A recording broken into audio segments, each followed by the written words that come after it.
Okay, hello everyone. This is Lindsay Bourne. I'm the Director of Education here at PFCC Partners. Thank you all for joining our June workshop. We are very excited to have Morgan Horwood, the project coordinator from Sutter Health, here to talk about some of their experiments bringing together a system of patient-family advisory councils. So very excited to pass it off to Morgan here in just a minute. But before we do that, I wanted to go through just a few housekeeping tips and items. We are Zoom in. It looks like a lot of you have logged on and gotten on successfully. I want to point out a few functions for those who are new to Zoom. If you hover over your screen, you should see a toolbar either at the bottom of your screen or the top. I believe it should be at the bottom. But if you wouldn't mind muting yourself as we get started, we will have some opportunity for questions and comments later in today's workshop. So if you wouldn't mind muting at the moment, that would be great. We really appreciate that so we can hear Morgan clearly. No need to share your video. We find that it actually messes up our recording a little bit, so don't worry about that. But you should see my screen sharing right in front of you. And then most importantly, I wanted to point out the chat box. If you have a comment or a question that you would like to add, please do so in the chat box. And while Morgan is presenting, I will be monitoring the chat box and answering any questions that I can and bringing any questions up for Morgan as well. So again, at this point, if you have any questions about using Zoom, put those in the chat, and I think we are ready to get started. So I am very excited to welcome Morgan Horwood. She is the project coordinator from Sutter Health, and I am going to stop sharing so we can get to her presentation. So Morgan, take it away. Okay, thank you, Lindsay. And let's see if I remember how to do this. I tried it the other day. Okay, I think we're good. Looks good. All right, great. Well, hi everyone. So my name is Morgan Horwood, and I am a part of the patient-family engagement team at Sutter Health. And I work with my director, Roberta Mori, and we have been working for over about 2.5 years now on creating patient-family advisory councils at Sutter. And I'm going to give you a little bit of background about that. And I have shared before at a previous PCC Partners webinar, so I won't get too much in the weeds about how we grew this program, but I'll just give you a little bit of background on that. So Sutter Health Health System, we are based primarily in Northern California. So as you can see kind of the blue in this section of California. So we cover the San Francisco, Silicon Valley Bay area, as well as the Sacramento, which is the state capital, just fun fact, and up into the Sierra foothills. And then we also have hospitals stretching all the way up to the Oregon border, and we have a hospital in Hawaii and a few kind of satellite centers in Southern California. But the bulk of our network is really in this Northern California area. You can see that we are somewhat of an extensive network. We are primarily community hospitals, a variety. So we range from, a 15-bed hospital in a rural area to some larger hospitals in the more metropolitan areas. We have 24 hospitals. We have over 50,000 employees. We have 36 outpatient surgery centers, as well as hundreds of clinics. We also have another wing, Sutter Health, that provides home health and hospice services throughout Northern California. So very pretty large, complicated network, but I'm sure a lot of people on the phone call can relate to this as well. Our model, so I mentioned that I'm on the patient-family engagement team. And this team is actually based in a system-wide department called the Office of Patient Experience. Office of Patient Experience was formed in 2015, and the goal of the Office of Patient Experience is to work on a variety of different issues that in order to help support our entire system. So more and more, we're moving towards system work, system standards. So even though we have local hospitals providing care, we wanted to make sure that all of our hospitals are aligned. So that's kind of one of the key aspects in this model, as far as clinical quality as well as the patient experience and affordability. We want to make sure we enable people. So where we can at a system level, how to enable our local affiliates in the clinics, hospitals, or home health to provide the best care and the most efficient way. We also help with improvement efforts and measuring. So without getting into too much detail about the office patient experience, we have people working on quality, both in the inpatient and ambulatory settings. We have people working on research, development, design. We have people working on variation reduction. And also just that measuring piece is a huge piece. So we have a lot of data analysts that work in the Office of Patient Experience. But on my team, it is just myself and Roberta Mori working for patient family engagement. But you can kind of see, hopefully that makes sense to everybody, how the Office of Patient Experience works in a nutshell. And so as part of the patient family engagement team, this is really our vision for Sutter Health. So we started in February of 2016, creating patient family advisory councils at Sutter Health. So before we started, there were already, I believe, 6 patient family advisory councils that had been set up at local sites. These included 2 NICU councils. We had a pediatrics council. They worked a lot on, and they still do, work on peer support and supporting current patients and families in the hospital. And we also had a really high-functioning team from the Palo Alto Medical Foundation and EDA Medical Center and a couple others, et cetera. So this work wasn't 100% new for Sutter. This had been done, but it really was done at local sites in a homegrown effort.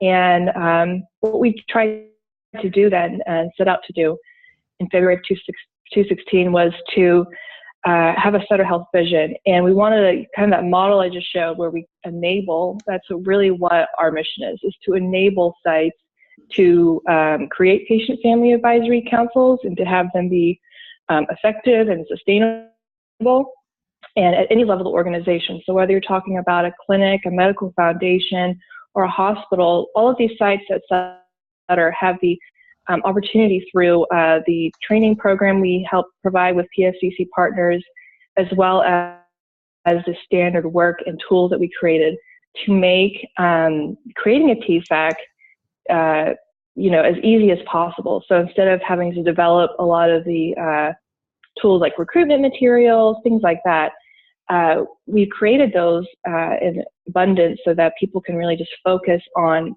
working with their PFACs and recruiting people and integrating them into the work they do. And so for those of you, I'm sure everyone on this call, because you're on this call, you'll understand what patient family advisors do. But just for those of you who might not, patient family advisors, they share their stories, experiences, and perspectives to help us see what we can't see and ensure continuous improvement in the care we provide. So this was really our vision from the start. This is a current state. We created, as I said, before we started, we had 6 patient family advisory councils already in place.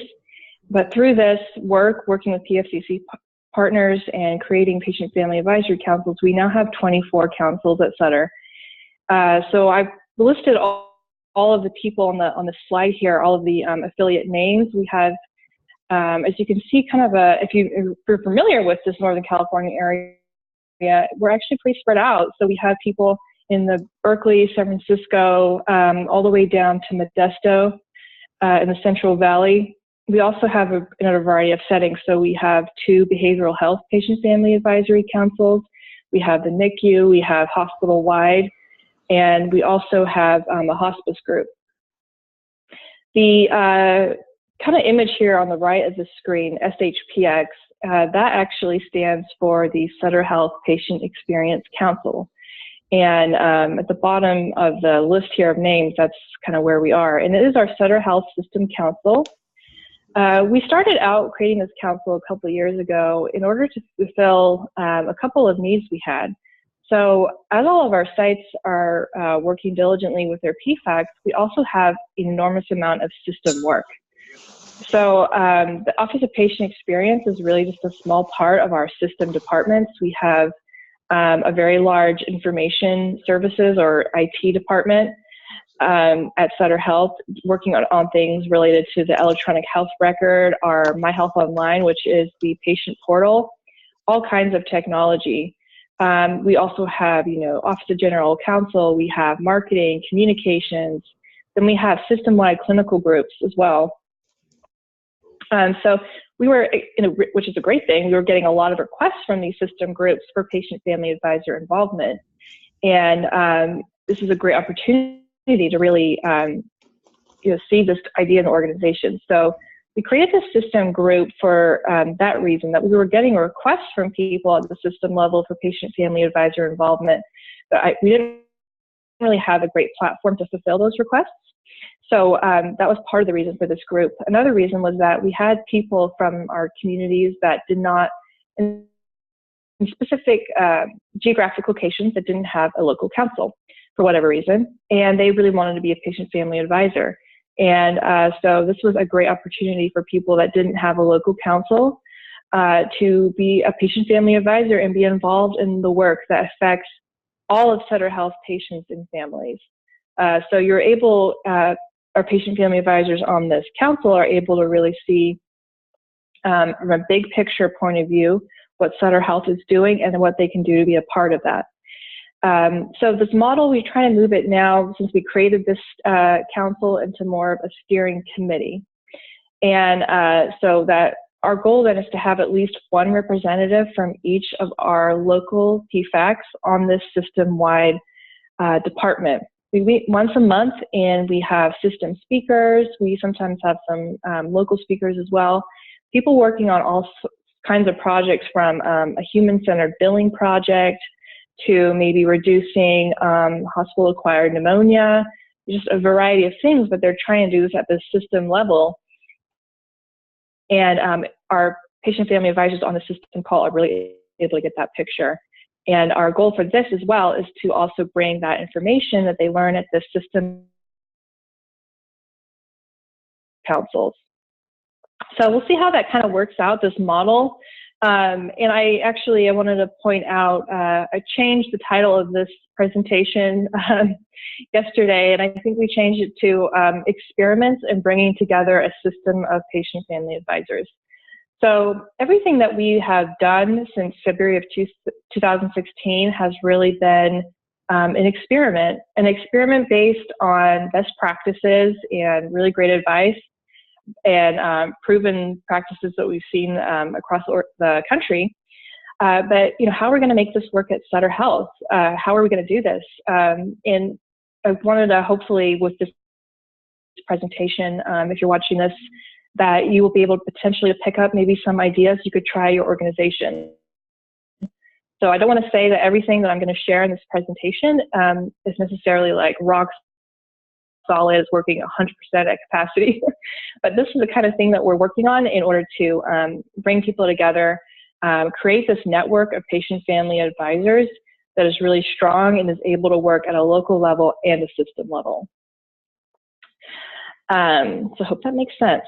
So I wanted to talk about first the experiments and tests of change that we've done around data. So the first, I would say, the first year and a half, we didn't really survey anybody. We, neither the patient family advisors or the staff that included patient family advisors in their work. And we just kind of were rolling and talking to people, so we knew what was going on, but we didn't have a lot of data. So I wanted to share the survey results. So we surveyed at the end of last year all of the people that had submitted a request for a patient family advisor from our system group. And I think we had about 35 responses to the survey. And from these responses, we got these results. Did engaging patient family advisors in your work add value? We had 98% say yes.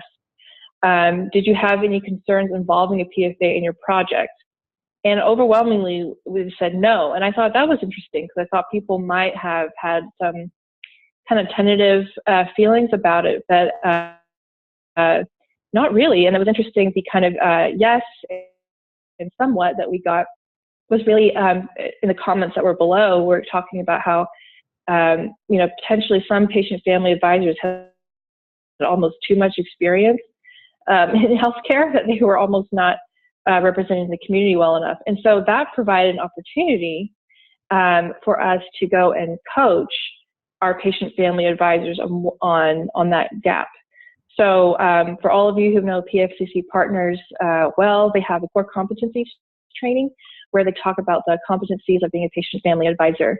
And so I was able to pull one of those core competencies is having a representative voice. And I was able to use this couple of comments I had seen on the survey result to share with our sister group at one meeting, and also to coach some people individually to make sure that as a patient family advisor, you're not just representing your own personal experience, you're actually representing what is good for the entire community, and that you're not, kind of, when sometimes people have had, we have a couple of patient family advisors who have had a background in nursing, and through their own personal experiences became a patient family advisor. And overall, they were great PFAs, but it's in some settings, they might have that professional hat on. So how do you take that professional hat off and put the hat of the patient on and make sure you're representing patients and families? So I just want to say, so even doing the survey results, if everything doesn't come out exactly as you'd hope, it provides really good opportunities for coaching and for developing your program further. And I wanted to share a couple of quotes here. My favorite one is the one at the bottom here. And I swear I didn't write it. Someone actually wrote this. The PFAs provide an invaluable component to the work that we do. They bring purpose, compassion, and allow our providers to do what they want to achieve most, give the most beneficial and safest care to our patients.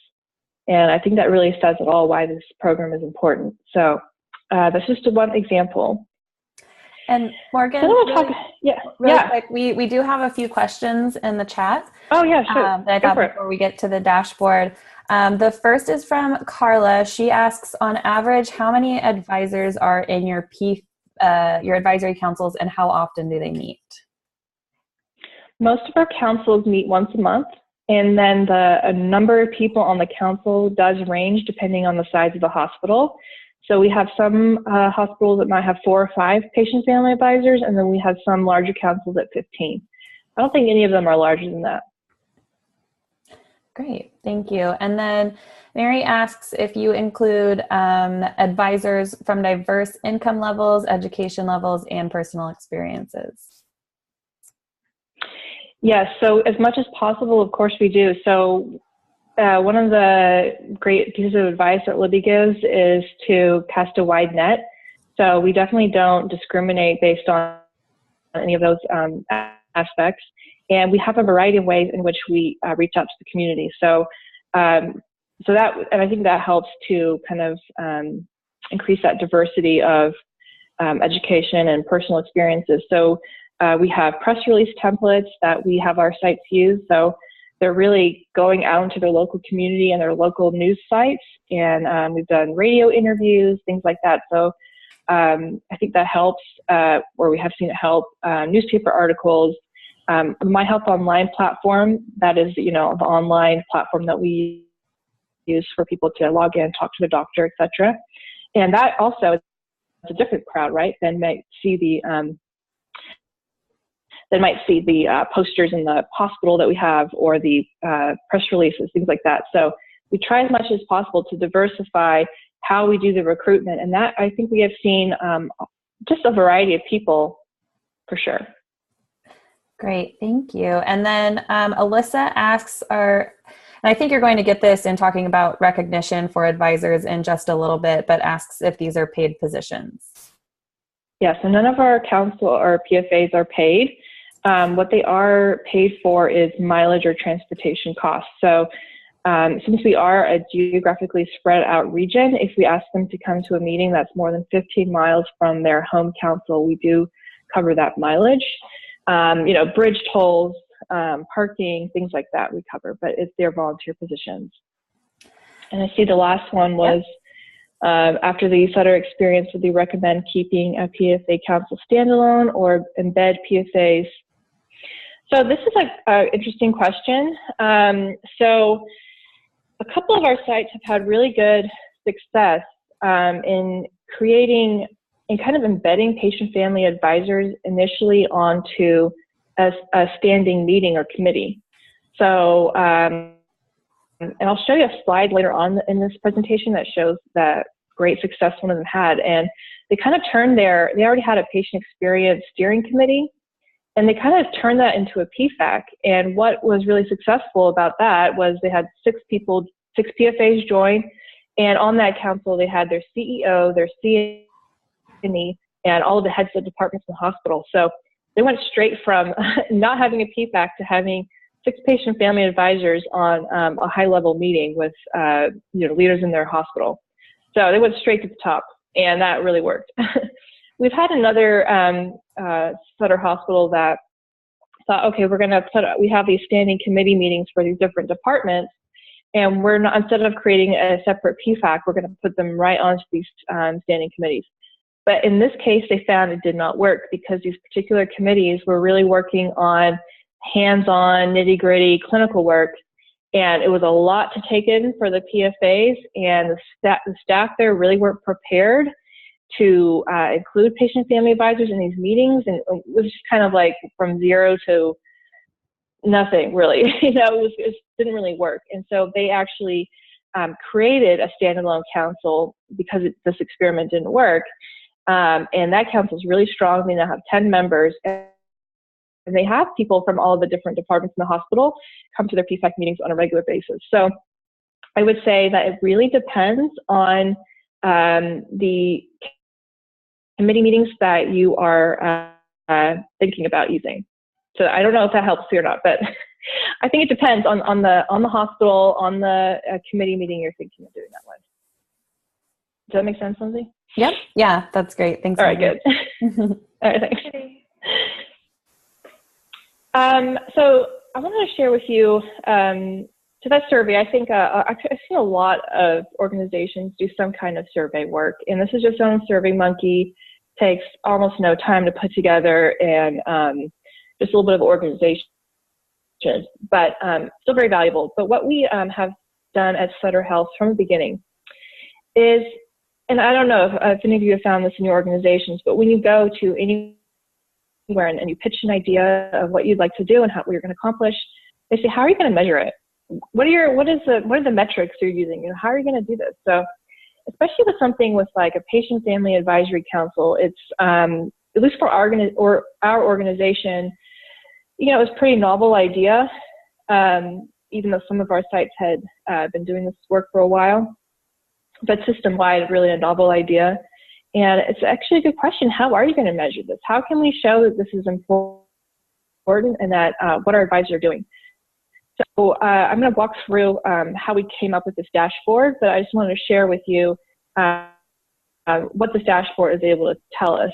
We are able to see from a system point of view that we have about 200 patient family advisors now.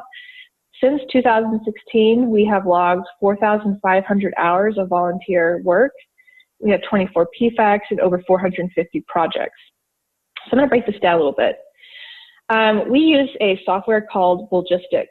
It's an internet browser software that anyone can buy a subscription to. We had seen some of our volunteer agencies, et cetera, already using this software and to manage their volunteers at their hospitals. So we had decided to use this, and I said /VicNet because this is one of the things I wish that Logistics would change, but Logistics is a software name, so when you're an administrator, it's called Logistics as a volunteer. When you use the system to log your hours and look at your schedule, it's called VicNet. So I put a screenshot here of our Sutter Health PFAC website. And this is where our PFAs can log in to VicNet. And basically what it is, it's an online database and scheduling tool. And as an administrator, you set up assignments or it's called assignments, but basically whatever event or type of work that the patient family advisors are going to do. You keep track of they have a volunteer profile in there. So it has like their email address, their mailing address, all their information. Based on that, you're able to set it up so that the patient family advisors can log in, they can log their own time, they can log their own mileage and toll amounts and things like that. And I feel like it's kind of a little bit hard to explain, and I don't really want to say that logistics is necessarily what you should be using at your site. It works pretty well for us, but it's not a software developed specifically for patient family advisor work. So over time, it takes a little bit of experimentation and practice to figure out how you're going to set it up. So I won't go too much into the weeds about how to use the software. But what I want to share is what we're able to draw out of it is the categories of work. So the way that I have asked, so maybe just one point on this to make more sense, is that each of those 24 councils have a lead staff person. And we've given access to the behind the scenes for logistics for each of those staff members to manage their own sites. So one of our goals at a system level is that the patient family advisory councils are sustainable at a local level, so that while we are supporting them from the system, that we're not actually running their councils for them. And there's a variety of reasons for that. And but one of them is that they're doing the work. So this needs to work for them, and they need to be able to have control over their account. So we gave them administrator access so that they can manage their account, and that their PFAs can log in via our website. So I hope that makes sense. When they put their assignment names and things like that into the Volgistic system, we created a code. And the code is kind of how is my role as kind of the main administrator of this software is to put this code into place. So we thought of, 7 categories of work here. And you see process improvement, design innovation, patient experience, education, leadership, and quality and safety. So these are all of the main buckets of work that the patient family advisors are. And this could change, potentially if we do have people doing more rounding, things like that, maybe we can break it out into a couple more categories, but we want to keep it as streamlined and as basic as possible.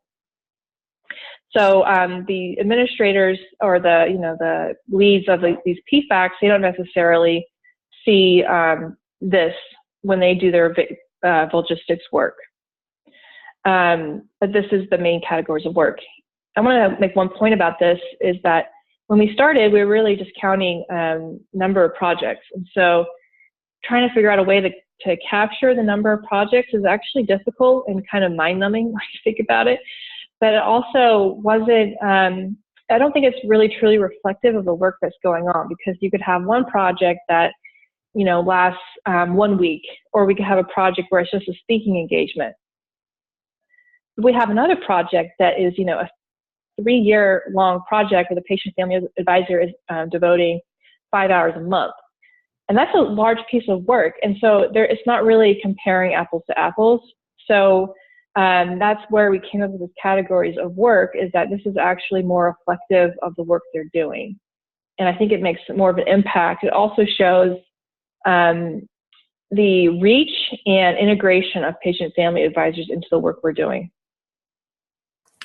And so I wanted to bring up one, Yeah, just another question going back to Volgistics and VicNet. Andrea asked, and I believe that Sutter leaves some opportunity for this, but she asked if that means that only people who have internet access are eligible, I can speak, to be advisors. And so does Sutter, or do the advisory council leads, do they provide opportunities at the sites for advisors to log on to VicNet if they don't have access? So there are a few cases where we have patient family advisors that do not have internet access. And in those cases, the staff that runs the Volgistics account will input the hours for that advisor. So it's not that people can't be PFAs if they don't have internet access, but I would say at a local level, it is really the decision of that PFAC lead. You know, do they want to include someone that doesn't have internet access? It means that they'll have to log that person's hours. And we haven't had a problem with that, with people caring. But just say we're going to manage like 20 people and you're a very busy employee, and you might just prefer to work with a PFA that has internet access, so that so we're not making that a condition either way. But so far we haven't had a problem, and there's only been a few people that haven't had emails or internet access that could do it. So I would say it's not a barrier, but it's not a condition either way, if that makes sense. Yeah, definitely. And there's one more question from Mary about these categories of work. She asks if these categories, are these categories of work categories that you can use for measurable outcomes, or do you need measurable outcomes? I think we could use them. I think these are so general. Mm-hmm. You can see that, including in patient education, we have everything from health literacy to, these are just such general buckets of work that I don't think we could tie this specifically at a global level to an outcome, but I think at a more local level we could. So I'll show you, it might help if we just look at this. So this is kind of the dashboard in action. So all of this information is on a very cool spreadsheet that we got a data analyst to design for us. And it's very easy to use once it's up and running. So you just need someone who's really good at Excel, basically. This information is from Volgistics that I export and then put it in this dashboard. So this is one of our hospitals. You can see how many patient family advisors are at this hospital. And then you can see, based on this bucket of work, on these buckets of work, what is the majority that they're doing. And in this particular hospital, this includes a NICU and PEDS parents group that do a lot of patient rounding. So that's why their primary bucket of work they have here is patient experience. They don't have anything on process improvement, which is interesting. So potentially, I think to answer that question would be, okay, just say we had a patient family advisory council that was extremely involved in the lean projects or Kaizen, A3, whatever, going on at the hospital. You could say that, okay, we had all these Kaizen events. We had PFAs don't work on this 400 hours this year on process improvement, and all of our measures got better. So I think on a more maybe local level, you can make that connection. Great. That's a great question, and maybe something we could develop further. Mm-hmm. Yeah, I'm sure. And so Charlene asks another question. So if they are to be measurable, how would baselines be determined? So I think that might be a whole other conversation. Yeah, and I think that would be better done potentially at a more project-to-project basis. And maybe you could collect the data from many different projects and collate that into some kind of a study, for sure. Okay, so this is just an example then of one of our hospitals in action. And they all have this kind of view. Then from the system view, we're able to see from the same dashboard some interesting things. So we're able to see from a system what are the primary things that people are working on. And I think the two main buckets of work are leadership, process improvement, and patient experience. Process improvement, we have all kinds of projects that go on at Sutter Health as part of, I won't go too much into it, but we have a management and clinical excellence program that has the requirement that all teams have to have a patient family advisor. A lot of our data comes from that, and they're working on all different kinds of process improvement. Leadership, that's the bucket of the PFAC meetings are in, things like that. So yeah, so you can basically see the types of work that are going on across the system. And then percentage of affiliates using PFACs. This shows a little bit, it's kind of an interesting one. So this is basically a measure of, out of the patient family advisory councils that we have, how many of them have been logging their hours. So we do have some cases where some of our PFACs do not log their hours, and we're working more and more to get them to do this. So it's a bit of a culture change as well, having them log their hours. And I'm sure that staff just love learning another piece of software. So this is kind of one of our experiments where we're thinking, how do we get people to log hours? And one of the kind of roadblocks we have is that there are individual patient family advisors that don't really need or want credit. They're doing this for the reasons that they want to be a PFA to make a difference. They want to volunteer their time to do things that matter to them. And they're not worried about logging their hours in order to get credit or recognition. And so we do have cases where we have some people who don't log their hours, and so we're working on a continual basis to remind staff, remind patient family advisors to log their hours. And so you can see, though, since we started this year, that we have had a major jump in the number of PFACs that are logging their hours. So we have 4,500 hours logged to date, but I think we'll have even more hours logged once people are more regularly doing this. So as I kind of said, I want to share some of the experiments that we're doing, and I think this data collection is an experiment in itself. And one of the other great things about this is that we can recognize our patient family advisors. So this is a screenshot I took of one of our advisors, her record. So you can see since 2016, she's logged 181 hours. And the logistic system, it lets you add different things that they can log. So we recently, I wouldn't say maybe in August last year, created a category for them to log their mileage. This is extremely important because it allows us to have a record. So even if PFAs don't personally feel a need to get credit for their hours or don't find it personally important, I think the message that we're trying to send is that this helps us to enable and promote this program throughout the entire system.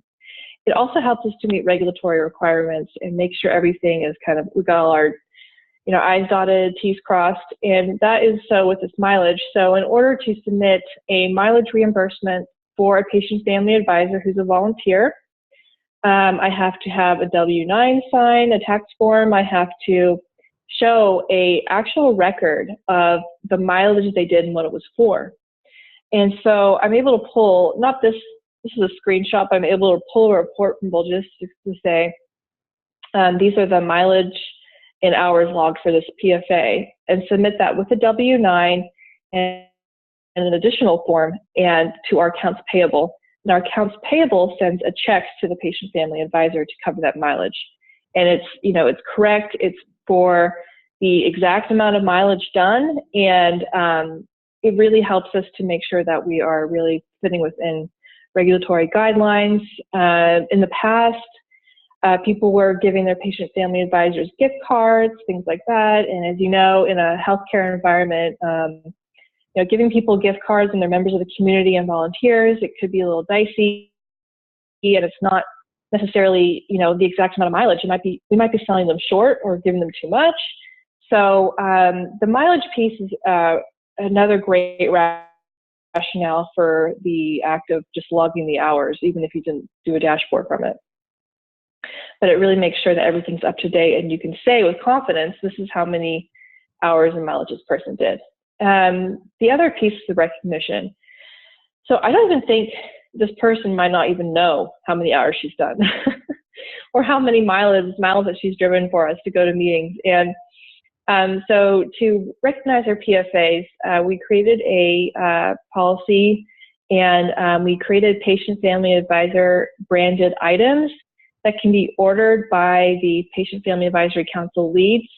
They're very nominal items, and this policy again was vetted through our Office of General Counsel, our lawyers, to make sure that we're doing this under regulatory guidelines. So they're able to give members of the community a certain amount of items or things of worth. So we want to make sure they weren't too expensive as well, since we have limited budgets, but also so that we're meeting those guidelines and we're not and we're treating everyone fairly. So we created the recognition guidelines based on the number of hours that someone has logged in the VicNet system. So for every the person might reach, okay, they've done 50 hours, we'll give them a tumbler that says Patient Family Advisory Council or Patient Family Advisor on it. Or we have tote bags, we have a lawn chair that's embroidered. So there's a lot of different items that we had branded, and everything's vetted and easy for the Patient Family Advisory Council leads to do. But we wouldn't be able to do any of this without this logging of the hours. So this is kind of another rationale for collecting this data. So this is, were there any other questions, Lindsay, that people had on the data? Yeah, there were a few other questions. The first from Joan asking, how do you interact with Sutter's hospital volunteer leaders and managers? Like on an ongoing basis? So what we do, so all of our PFAC leads, we meet with them once a month for a check-in call.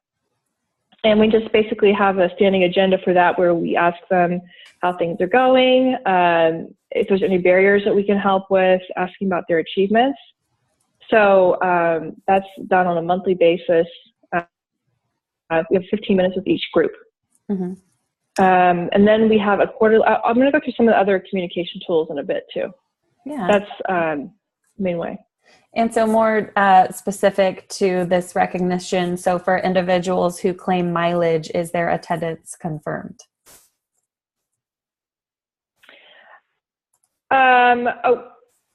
Well, I think I don't go, yeah, that's a good point.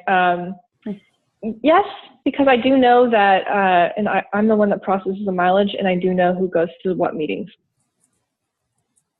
Okay. So we don't have them do a sign-in sheet or anything, right, when they get there too onerous, but I do know that they've done it. So it's kind of, yeah. Okay. Sounds good. I know you have some more information to get to, so we'll save a few of these if we have time at the end. Okay. I'll try to go fast. So one of the questions, Joan, she just asked how we keep in touch, basically, right? And so this is moving from this data piece is bringing together the groups in the system. This is a couple of pictures here from our Patient Family Advisor Summit on May 24th. This is the second summit we've done. Our previous one was in October. And we created and organized these summits based on feedback that we got as we traveled around. The other thing that I do as well is I try to hit at least one local PFAC meeting a month. Don't always do it, but try to hit at least one, maybe two.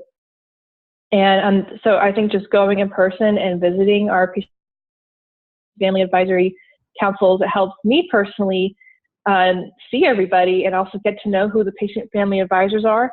So when I do get a request from a system group, I go, oh man, I know the perfect person for this, because I was just at this meeting in Modesto and this patient family advisor is really interested in this topic. So that kind of helps too. And I mean, just being in person and going to meetings and meeting people and having those relationships is really important. And while we were out there, doing our road trips and visiting all our PFAC leads and advisors, we got kind of requests, can we meet other people? Can we talk to other patient family advisors? We're in Palo Alto, but we know there's advisors in Sacramento and the Bay Area all around that are doing this work. So the purpose of these summits then is to meet that need, but it also provides us a platform to do some training. So I'll just tell you about this most recent summit. We're lucky enough to get some really high-level support in our organization. So Dr. Bill Eisenberg, he is rolling out the High Reliability and Patient Safety program at Sutter Health. He's a vice president of patient safety.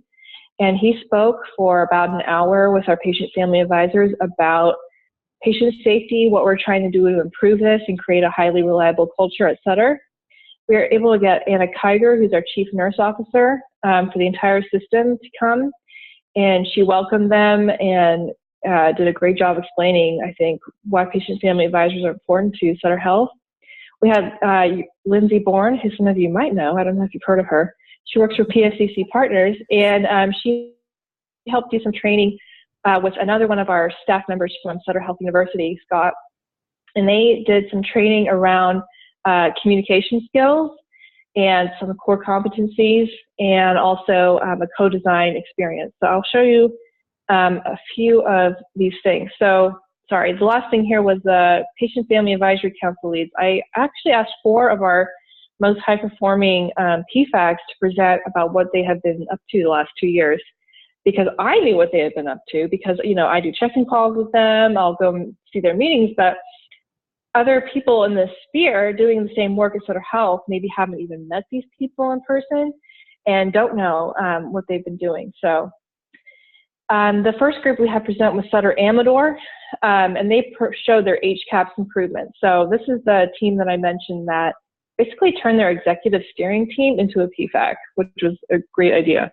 An experiment, again, that happened to pay off.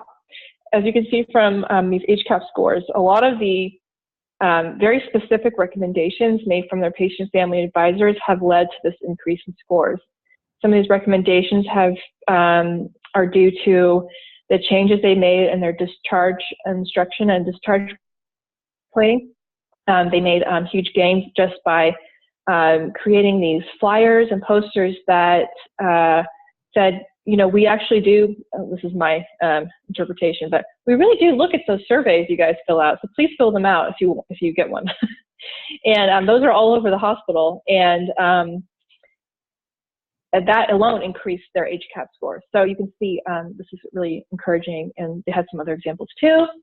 This is a slide from the Palo Alto Medical Foundation. They have been doing this work since 2010, I believe. And this is just some of their data they shared, all of the projects their patient family advisors have been on.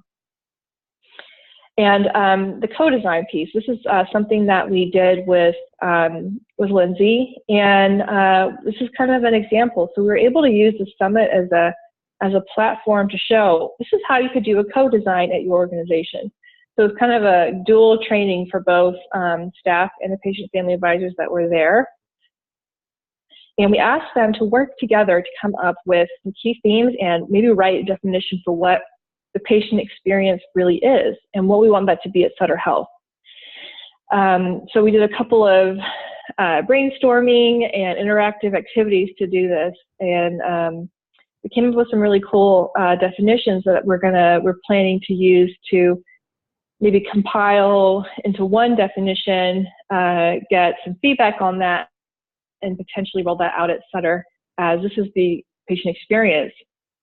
I mean, a lot of you guys are working in the sphere now that there are a couple of definitions of patient experience out there. One of them to be really specific for Sutter Health and be co-designed with patient family advisors, which I think from the definitions that I've seen out there at different conferences and things, I haven't seen that yet. So that's just one example. And Morgan, this is a survey responses. Yeah, just going back to the co-design, I just wanted to say we have seen some definitions for the patient experience, and some of those definitions that I've seen have simply relied on the experience that patients have at a facility, whether it's a hospital or an ambulatory center. But what was so interesting about this co-design activity was all of the advisors, pretty much every definition that they came up with included the entire journey, that entire patient journey, which included their families and the people around them. And so that's what I was so inspired by that activity. And I just wanted to mention that. And I think you're going to talk a little bit about the journey later, but it was a really great activity. Yeah, and that just shows, by doing the co-design, what you just said, there's a bias in that inherently, right? That the patient experience has been defined by the physical location or the service being provided. Whereas for as a patient, you're not really thinking of your experience that way. So yeah, great point. So these are the responses that we got from this summit. I got about 30 responses. As you can see, people seem to, and from the feeling I got on the day as well, people really, really responded well to the summit. They really enjoyed meeting each other. And I feel this is a unique role, a patient family advisor. And I don't know, for some of you, it might even be hard to explain like what you do as a patient family advisor to people who don't do it. Or even as a staff member, you're meeting other people that are working in this sphere. So just being able to talk to people that are doing similar to work to you, I think was helpful, and people were really inspired by what others are doing in the organization. People were also really inspired by the senior leaders that came and spoke, to see that there was such strong support for the work they're doing in this organization. And you might not feel that all the time working on a local level, but coming to Sacramento, we had the most recent one in Sacramento. I think people are able to see that. And people were pretty likely, it seems like, to come to another one, which is great. Then I also asked them in more free form, free text responses, what did you like most? And I kind of already mentioned that. What was the single most valuable thing you learned, and ideas for future topics you'd like to see in the future. So some of the ideas that I got from people were around, we'd like to see more about quality. What is Sutter Health doing about innovation? All kinds of things like that. So got some really good ideas from this survey of what we could do at a future event. Then I have a quick video. Do we have time for video, Lindsay, or should we do questions? We have time. Okay, so I need to stop this, right? Stop sharing? Yeah, and then reshare and share your computer sound. Okay, got it. So, okay, yeah, I remember how to do this now. Sorry, everyone. I'm really bad at multitasking. It's terrible. So during this summit, we had a videographer, and he's a Sutter Health videographer, and he filmed about 15 people during the day, and I watched some of the raw edits of it so far. He filmed patient family advisors and staff, and oh my goodness, I'm having trouble here, Lindsay. My computer's freezing up a little bit. Hold on. Okay. Okay, I'm back. All right. Okay. Sorry, everybody. That's okay. Technology. Yeah. So he filmed some patient family advisors and staff, asked them some questions. He also, let's see if I can do this. I don't know if I'll be able to do this because my computer is being so wonky. Okay, then that's okay. Maybe we can sorry, everybody. Follow up if it's available. Yeah, I can send that when it's available. Can you see my screen at all? No. Are you back to Zoom? Okay. Do you see the white screen that says share screen? Sorry, everybody. That's okay. I do. Okay, great. We're back. I don't know. Sorry, my PowerPoint was just not working. I don't want to waste everyone's time. That's okay. But I will send this out. He was able to, from this summit, we're able to piece together a lot of patient stories, and we're going to be creating about 5 different videos to explain why people become patient family advisors and support internal and external audience, and as well as interviews from senior leaders.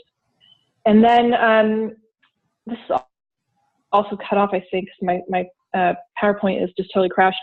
But at our website, which is sutterhealth.org/PFAC, P-F-A-C, we have quarterly newsletters that I invite all of you to take a look at. This is another way, the storytelling is kind of the final element I wanted to share with you, to say, this is how we bring together our patient family advisors from across the system, is by sharing their stories at a system level. So that's pretty much all I have, and I can answer any questions as well. Great. Thank you so much, Morgan. This was very interesting, and I'm just really excited to see all of the progress that Sutter Health. PFCC Partners has been working with Sutter Health for quite a while. They are one of our sustaining partners, so it's really exciting to be able to share your work with everyone who's on, and thank you everyone so much for joining. We do have a few more questions. There was one question from Beth, just curious about the typical gender breakdown of your advisors. I haven't collected the demographics, but I'd say most of them are women. Yeah, I think that's pretty typical in the work that we're in. Mm-hmm. Great. And I will open the line too. If anyone wants to come off mute and ask Morgan any other questions, we can do that.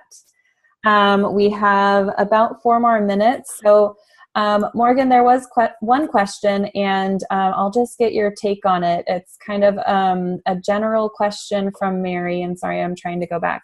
So she asks, specific to patient experience, does this experience include patient and family or just the patient?